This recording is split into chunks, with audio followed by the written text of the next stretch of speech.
and ready. GMA Road Watch, serbisyong totoo ng GMA News.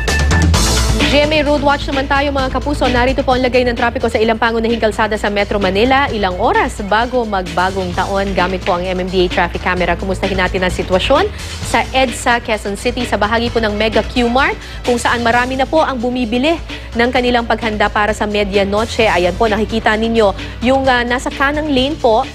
Light po ang daloy ng trapiko. Southbound po yan, papunta po ng Makati.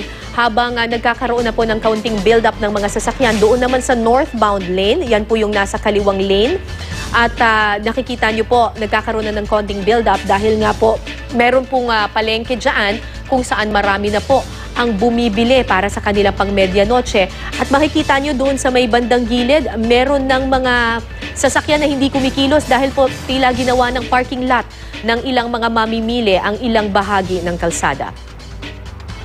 Dumako naman tayo sa bahagi ng EDSA Balintawak kung saan marami rin tao doon dahil nga may palengke dyan sa Balintawak. Sa mga oras na ito mga kapuso, both northbound and southbound lane po ng EDSA, dyan po sa may bandang Balintawak ay magaan naman po ang daloy ng trapiko. Yan ang latest mula sa GMA Road Watch. Magplano para sigurado. I am ready. Serbisyong totoo ng GMA News.